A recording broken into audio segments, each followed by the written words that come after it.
What's up, soldiers? Chris here, CaribbeanPot.com. Vibesing up in the kitchen as usual.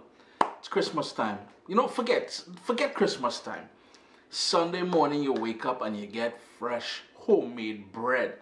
I'm telling you, nothing beats that. Nothing, absolutely nothing beats fresh homemade bread. And today we're gonna take inspiration from our friends in GT, Georgetown, Guyana. It is Christmas time. I know all it is do all your plait bread. Here's my take on plait bread. Now here's the thing about this one, right? We know Tante can make bread, we know Granny can make bread, and we know Mommy can make bread. Uncle Chris is doing it a little bit differently, and trust me, you're gonna love it. Stay tuned, man.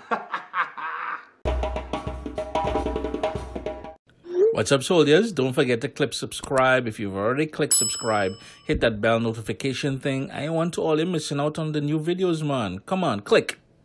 I've got a saucepan here, and I'm gonna go in with about 1.25 cups of milk. And right away, I know if you're accustomed to making plait bread, as our Guyanese friends do, you would know right away, whoosh, Chris changing things up. So I'm gonna bring that up. I just want to warm it up a bit because it's straight out of the fridge, but I just want to warm it up a bit, and then we're gonna add some other ingredients. It is just lukewarm, so I turned off the stove now, and knowing that it is a Guyanese sort of style or influenced bread, why not use demerara sugar? So that's some demerara sugar, and I like going in with some honey, and this is some organic, some raw organic honey. If you watched my sorrel lemonade video, you'd have seen me use this, and this is one I got out of where did this one come from? This one came from all the way from Central America, El Salvador. Just gonna give that a whisk just to melt it down. And the reason why I'm using milk, because I find it gives the bread a better taste. I am using honey because I find it gives it a nice earthy taste as well, too, a sweetness, a slight sweetness to the bread. I'm gonna give that another little whisk. And now here's where I'm gonna add 1 tablespoon of dry active yeast. Just gonna give that a little stir. And we're gonna leave that alone now, let that bloom for about 10 minutes. And there you go, you'll see all that yeast, all that action happening there. We're ready to rock now. It is rocking time. In my bowl, I've got 3.5 cups of all-purpose flour. To that, we're gonna add some salt. Just sprinkle all the way through. And you don't want to go too heavy with the salt. And that was 3/4 tablespoons of salt. And I'm just gonna give that a little mix.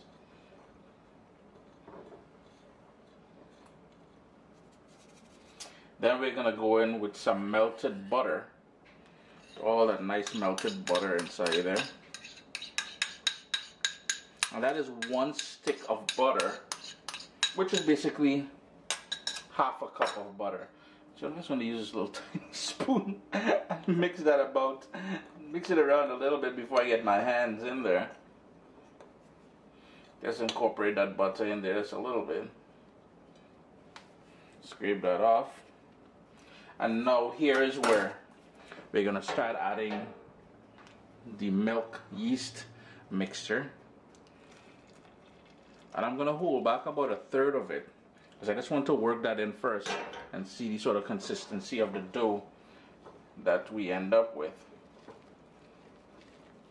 And if you have one of them fancy thingamajigs that makes dough for you, you can certainly rock that. Nobody ain't hating on that.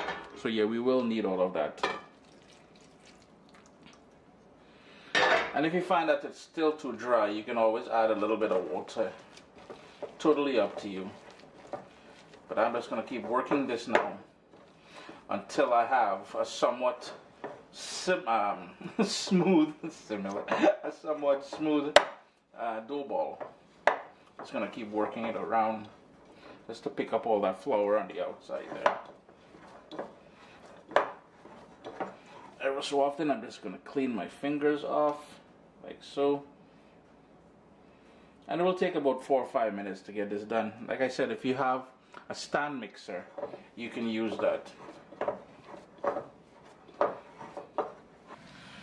Okay, I got a little confession to make. Last night, yeah, I just came back from outside there. It's snowing. But last night, when I was doing this video, I fell asleep on the couch. You know, I usually wake up 4 or 5 o'clock every morning, so I was tired. And it overproofed, the dough overproofed, so I had to start from scratch this morning. So 2 little edits I'm going to make to the video. 1, knead it a bit more, and 2, allow that yeast to bloom for about 15 minutes, not 10 minutes as I originally said. Here's the thing, I was outside shoveling and it almost happened to me again. So yo, let's jump onto the video now. Let's continue, man. And this is the new dough ball that I made. I just punched it down. I'm just gonna flour my surface just a little bit here. And the whole idea here now is to break this up into three equal parts. So maybe if I make a sort of a log, it'll be easier. Yep, that looks about right.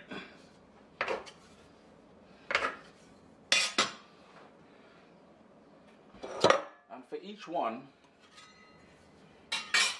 I'm just gonna knead it just a little bit more, just for about a minute or so. And then what we want to do is create logs to be able to braid it. Yeah, I got cut last night there. I was doing some jerk chicken, but I got one, and I'm just gonna continue working the other 2 just for about a minute or so. So you're just gonna grab one, and you're gonna keep rolling. I don't know how good the camera angle is, but you're gonna keep rolling until you form a nice long, and it's getting there. It will take a minute or 2. You can use the surface of your counter or your board or whatever you're using. And the whole idea is to keep going at it until you get something uniform and long. The whole idea, the second whole idea, the second thing you want to do is to make sure they're all the same length. Just flouring down this just a little bit more because it is braiding time. So we've got the 3 of them. Ooh, went a little bit heavy there on the flour. We're just going to line them up so you can take a better look at them. One's just a slightly bit longer, small thing. I'll put that in the middle.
It's on a lined baking sheet, and the reason why I'm putting it on that now is because I'm going to allow it to proof, and then we're going to go into the oven.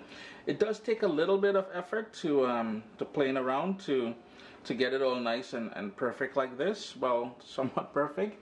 Braiding isn't as easy because, you know, I haven't braided hair. My daughters were, when they were in primary school, I used to braid their hair for them. So it's been a while, but it's nice and braided now. We're going to cover it and allow it to proof until for another 25-30 minutes. You know, I strongly get the feeling I'm destined to ruin this bread in some form or the other. I'm not supposed to be making this. 30-40 minutes is all it would take. I jumped on a phone call there. It's been an hour, but technically you only need it for about 30 or 40 minutes. And you'll notice it's doubled in size again. So what I have now, I have my oven preheating to 375 degrees Fahrenheit, and it's going to go into the middle rack of that nice hot oven once it comes up to temperature.